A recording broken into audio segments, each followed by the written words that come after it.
you for coming. Abdelkareem Jaradat is a master's student co-supervised by myself and Anwar Haq. Anwar, raise your hands just in case you know who you are. All right. And he's going to present the results of his efforts on his master's thesis. So I will let you take it away. Thank you so much. Thank you so much all for taking your time and coming to attend my presentation. So today I am presenting my master thesis. So the title is Classifying Appliances Operation Modes Using Dynamic Time Warping and K-nearest neighbors algorithms. So I will start by introducing the problem by giving some statistics about the electricity in the world and Canada in general. So by the year 2040, renewable sources will supply only 15% of the world's energy needs. So for the annual electric power consumption per person, this chart shows the top 5 countries in the world with the power consumption. Canada is considered the 5th among the world. In Canada, different provinces consume different power consumption level. So provinces with plentiful and cheap electricity sources consumes more than the other provinces. So Quebec, British Columbia, and Ontario consumes most of the power in Canada, while the rest of the provinces consume just the 29% of the power in Canada.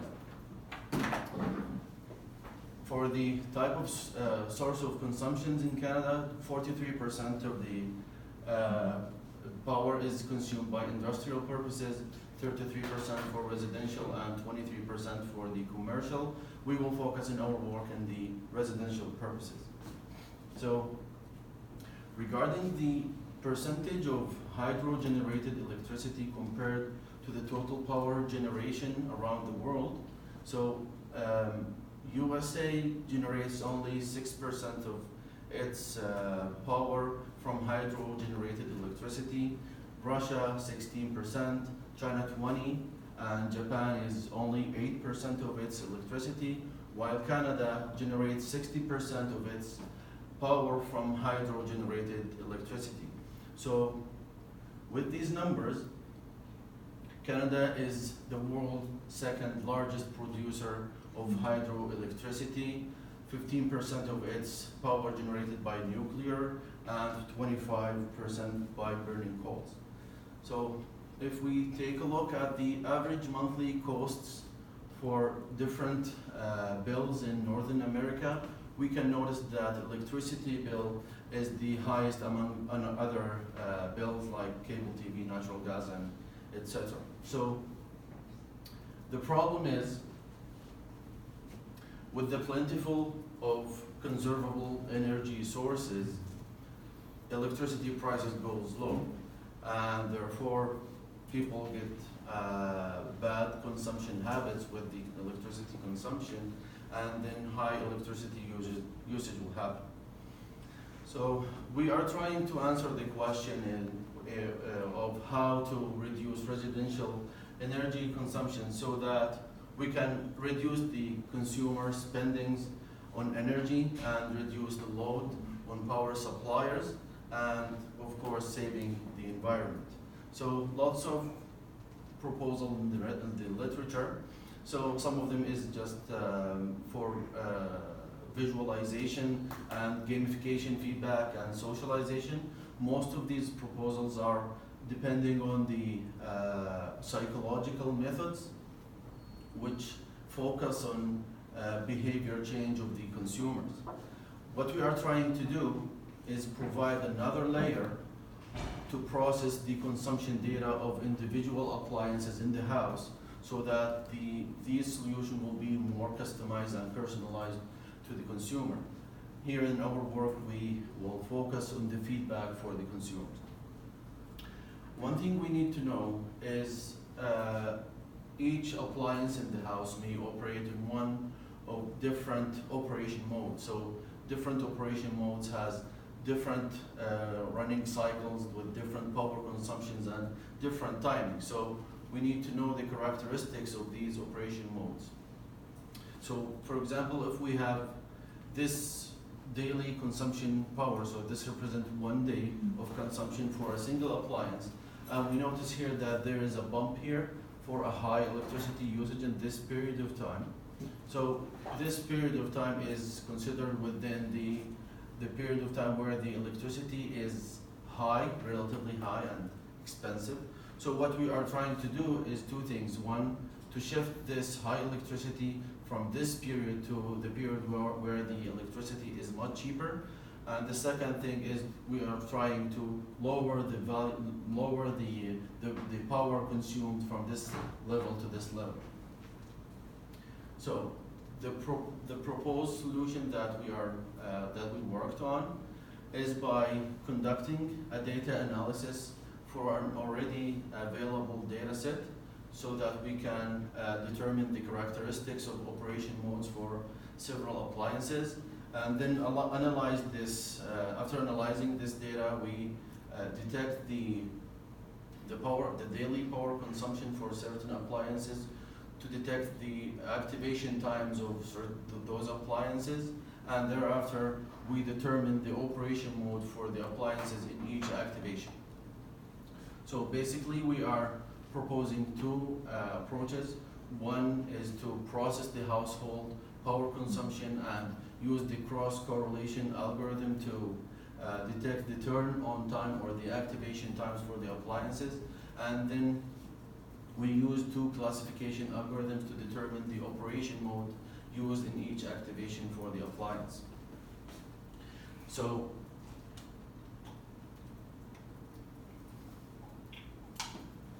our model will take a time series that represents a single day of consumption for a single appliance, process this data and report the turn-on time for the activation of this appliance during this day, and determine the operation mode for this activation for this appliance.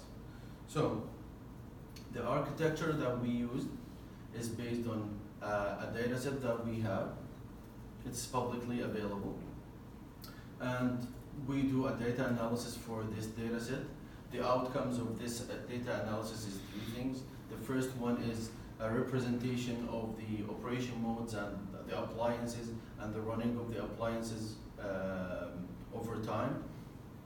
The second outcome is a distribution, a probability distribution function for the turn-on time, the turn-on times over the day for households, and the last parameter is the household usage intensity, which is a probability distribution function for how the households consumes electricity in which operation modes over time.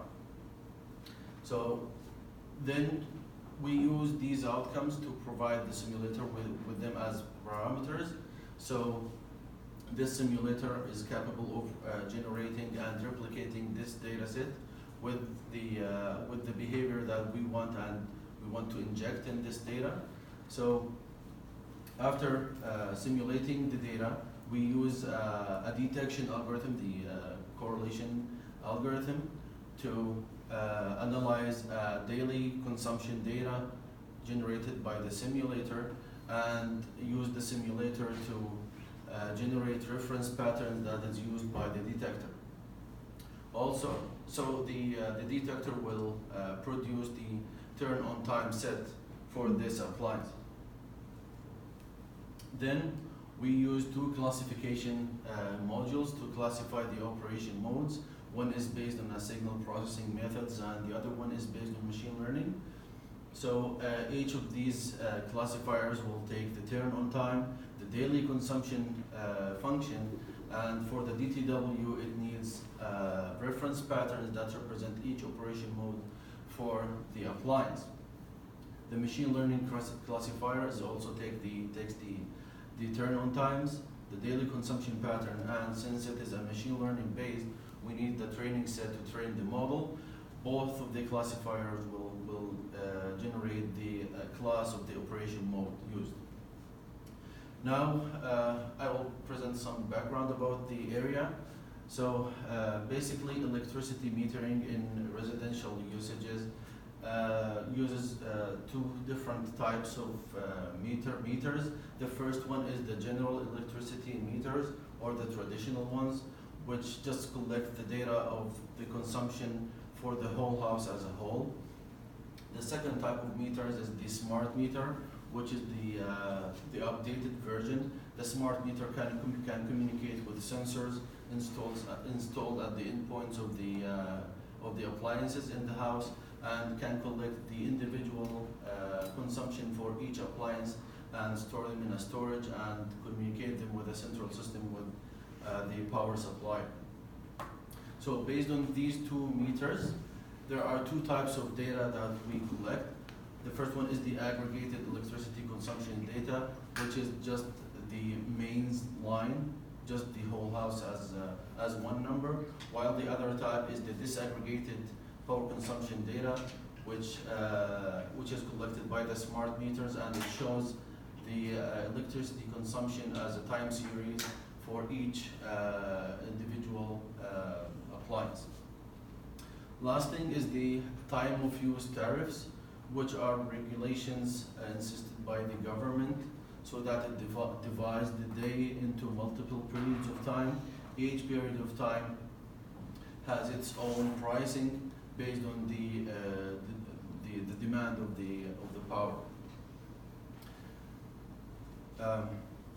Now I will talk about the data analytics. So we conducted our data analytics based on a publicly available data set, which is the Rainforest Automation Energy. This data set resembles two consumption data for two houses in Burnaby, British Columbia.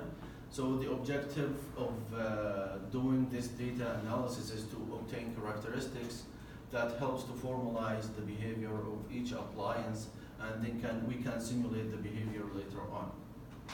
So this is just a snapshot of the data set that has the different consumptions for different appliances.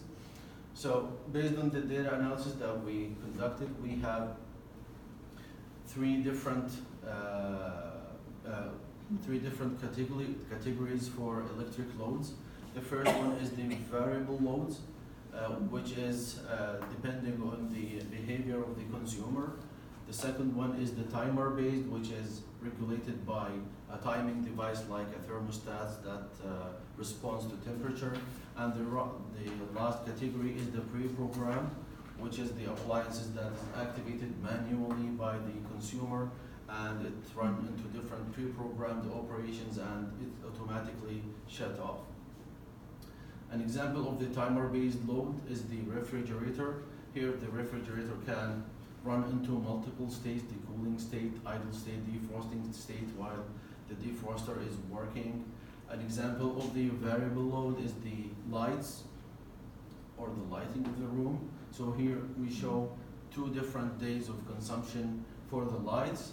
The light is determined by two factors: the natural lighting and the active occupancy. So easily we can see that lights are always active when the people are in the house and there is no natural lighting available. For the pre-programmed loads, there are three examples. The first one is the dishwasher. So this represents the consumption of the dishwasher over time. It runs into three different states: the wash, rinse, and dry state. The second example is the clothes washer. Here the clothes washer, this chart shows the clothes washer consumption over time, showing different cycles with different spinning speeds. And the last example is the clothes dryer, where this shows the different states with different cycles. Each cycle has different duration and different temperature of the interior of the dryer. So an important concept that we will use from now on in the presentation is the single usage profile, or the SUP. So SUP is the power consumed by an appliance from the moment of turning it on to the moment of turning it off. So this chart shows the power consumption for a dishwasher over 2 months. Each one of these spikes represent a single usage profile or SUP. So if we zoom in into one of these spikes, it shows the SUP of the dishwasher for this instance. So each SUP may run into one of the different operation modes that we've talked about. So for example, this is the light operation modes. This is medium, heavy operation modes. Each of the operation modes has different number of cycles, different durations for the cycles, and different power levels for the cycles. Now we'll talk about the power consumption data simulation. So why we need simulated or synthetic data? Because simulated data sets have the potential to provide sufficient data needed to evaluate our algorithms. Also, the available data set that we have doesn't have specific information to power consumption of the appliances and operation modes. So since we are simulating data, we need some kind of randomness in the data. So we use a technique called the inverse transform sampling, or the ITS. ITS is used to sample any random samples from any probability distribution function or probability mass function.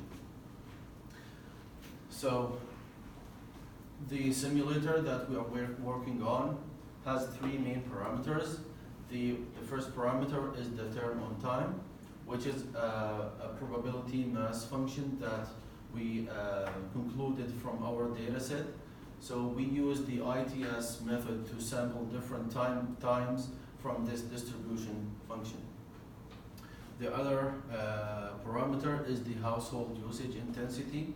So this parameter is concluded from the data analysis as a distribution function that shows different operation modes used by the household over time and shows the intensity of using these modes over time.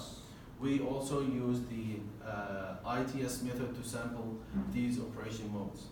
The last parameter is the SUP representation object, which is a JSON file that contains all the description and the characteristics of each appliance in each operation mode. So it contains different information about the cycles, duration, levels, and numbers. So to provide more realistic simulation for the data, we provide 2 variation coefficients. The first one is to provide a variation for the cycle duration, and the other coefficient is to provide or to add a noise element to the power level. So finally, after generating the daily consumption function, a low pass filter is applied to just to limit the effect of the harshness of the added noise. Next, we will talk about the detection. So a detection is based on a matching algorithm. So we use a reference pattern to be matched. This reference pattern is derived from a generated SUP by taking a slice corresponding to the turn on time with a certain size. So we use cross correlation as a matching for detection. Cross correlation is a measure of similarity between 2 time series as a function of the displacement of one function relative to the other. The higher value of the cross correlation means that the higher similarity there is, and there is the high probability that we found what we are looking for. So to illustrate how the cross correlation work, we have here the reference pattern in the green area, and the orange area represents the daily consumption function. So as we start sliding the reference pattern, the cross correlation function shows fluctuations that represent different values of probabilities of finding this reference pattern in the daily consumption function. So as the reference pattern overlaps perfectly with the consumption function, the cross correlation value will be relatively very high.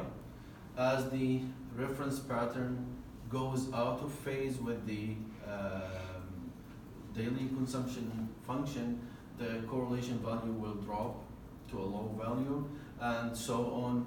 It will produce all the values of the cross correlation. So after we do this step, we will find the turn on times. So we will apply a threshold tau here to isolate the highest peaks of the correlation function. So by applying this tau, we will eliminate all the values that we think that there's low probability that this represent a turn on time. So in this case, we have two values of turn on time represented by these two time steps. Now we will discuss the classification algorithms. So what we are classifying is if we have a daily or a single day of consumption for a certain appliance. After applying the detection algorithm will report these turn on times, and we need to know in which operation modes these SUPs are. So we use a classifier to find out which operation mode these SUPs are. So we use the first algorithm, the dynamic time warping, or DTW. So DTW is measuring the similarity between two temporal series which may vary in speed or phase. So DTW will calculate the similarity or the distance between these two time series by forming a distance, a 2D distance matrix, and computing the distance between each two pair of values in the series, and it reports the distance between these two signals at the top right corner. So to apply this algorithm in our work, we need to do a segmentation step. So the segmentation is based on three parameters: the turn on time from the detection algorithm, the reference pattern, and the daily consumption function. So to illustrate this, if we have this day of consumption for a certain appliance, this is the turn on time reported by the detection algorithm. We need to find the operation mode of this SUP. So we use the simulator to generate multiple reference patterns. These reference patterns represent each individual operation mode for this appliance. So for example, this is a reference pattern that represents the light operation mode. So we use the segmenter from the turn on time to get a segment with the same size of this reference pattern. So this is the segment corresponding to this reference pattern, and we will do that for each individual reference pattern representing all different operation modes. So these are the segments corresponding to the different reference patterns with the same, each one of the same size. After obtaining these segments, we will apply the DTW between each two pairs of series. So the DTW will calculate the distance between each two functions here. So finally, the operation mode that we decide for this SUP will be the operation mode of the reference pattern that has the least number of the lowest number as a distance, as the distance is inversely proportional to the similarity. The second algorithm, the second approach that we use in classification the SUPs is using the k-nearest neighbors. So as we use a machine learning based approach, we need to extract the features that represent the SUP. So the SUP is represented by different cycles. Each cycle is represented by a duration.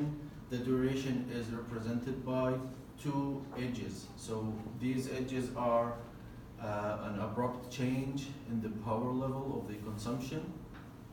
So from these two edges we can know the duration of each cycle.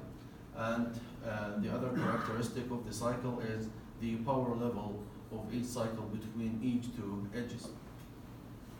So to find the edges, we use the moving step test or the MST.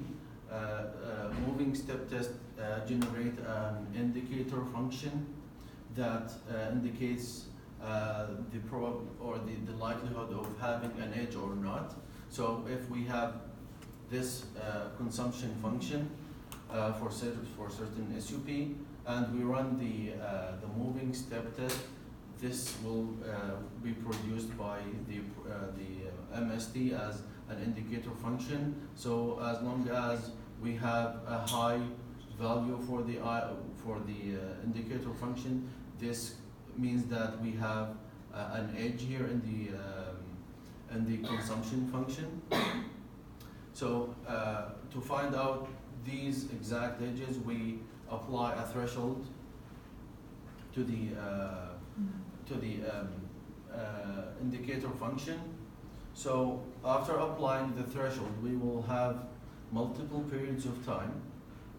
Each period of time is greater than 0. This period of time will indicate that there is an edge here in the consumption function.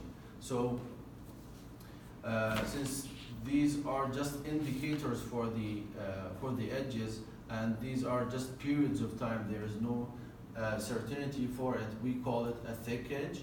So to find out the exact edges in the SUP, we just simply calculate the midpoint of each thick edge. So for example, this corresponds to the midpoint of this thick edge, which points to this exact edge in the SUP.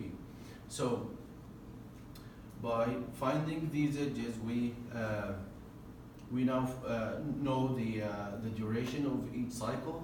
Next, we need to find the power levels of each cycle. So the power level is simply computed by computing the median value between each two exact edges. So this black line represents the median between this edge and this edge, and this represents the power value of this cycle. So next we need to cluster those cycles into different clusters. So we use k-means algorithm to do this clustering. So if we have this power consumption function and we apply the edge detection, so we have these cycles represented by the edge detection, and then we need to classify all these cycles into 3 different cycles as we found in the conducted data analysis. So based on this clustering, these 2 cycles corresponds to one cluster. The green cycles belong to one cluster, and the blue cycles belong to the last cluster. So after doing this clustering,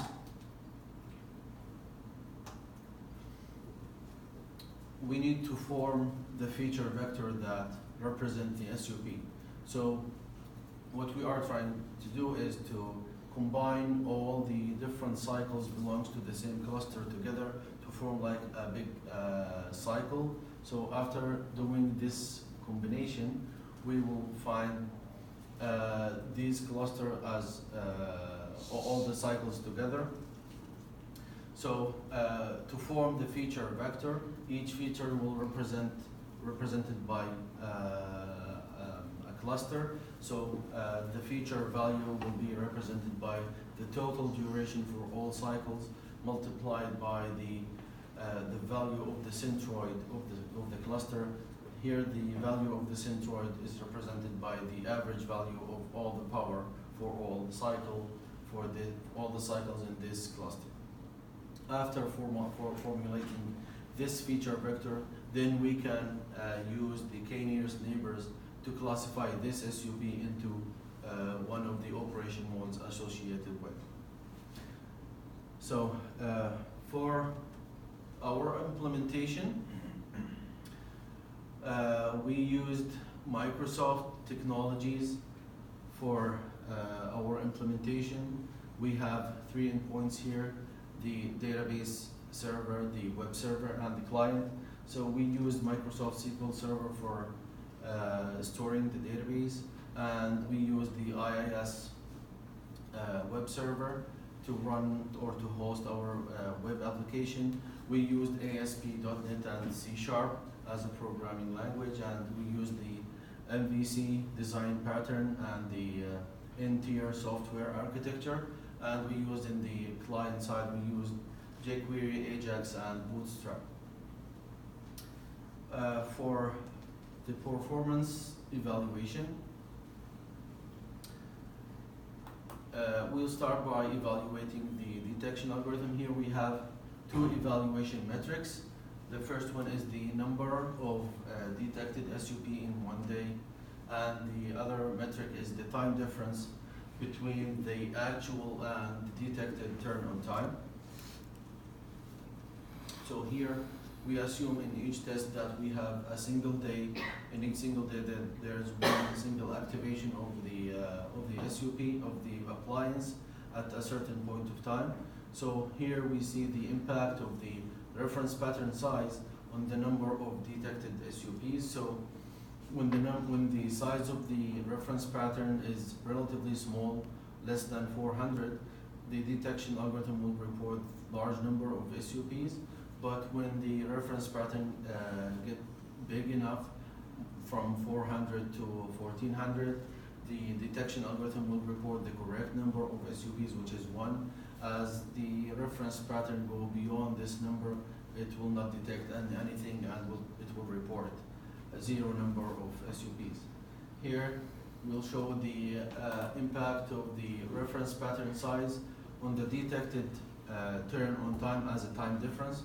So here we show the reference pattern size and the time difference between the actual and the detected time.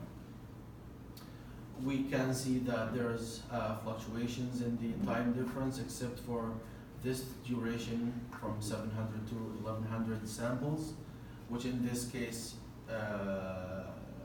700 to 1100 seconds. So here it will show a very low time difference that doesn't exceed 10 samples or 10 seconds. Here we show the evaluation for the classification for DTW and KNN. Here the chart shows the classification for different appliances, specifically the dishwasher, the dryer, and the clothes washer. The chart shows different lanes, each lane represented by different usage intensity, and in each lane it shows the different operation modes. So here we can see that the operation mode that it is belong to the major operation mode for the usage intensity scored the highest metric values, which are the average recall value, the precision, and the F1 score. Here the medium operation modes scored the highest for the medium intensity, and the heavy mode scored the highest in the high intensity.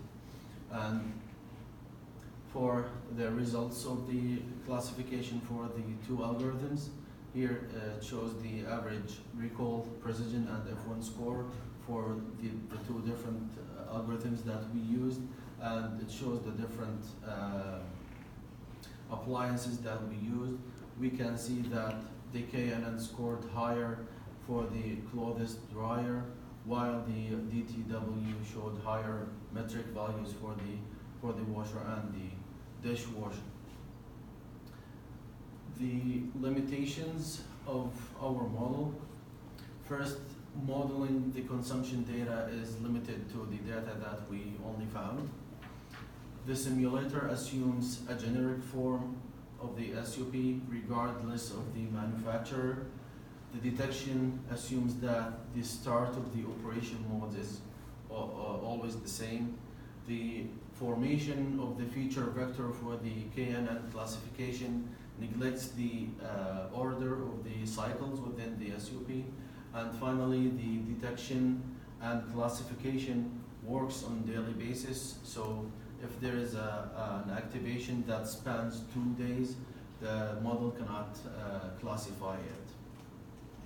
So as a conclusion, we analyzed a publicly available consumption data to find a representation for appliances, and we developed a simulator to generate synthetic data, to generate disaggregated power consumption data.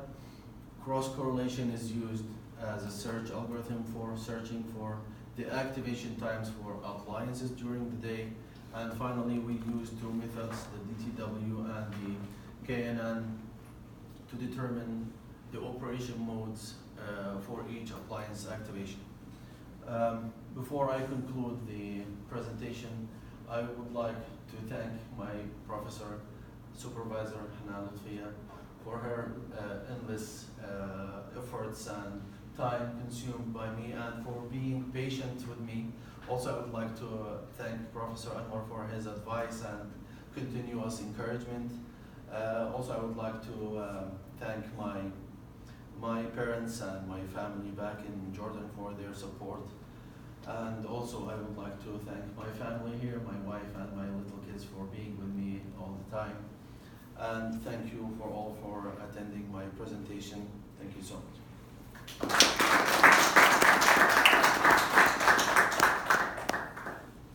Okay, I think we have a few minutes for questions from people who are not the examiners.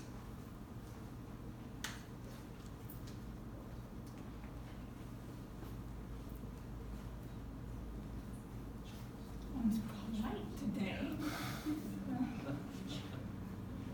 Okay, thank you.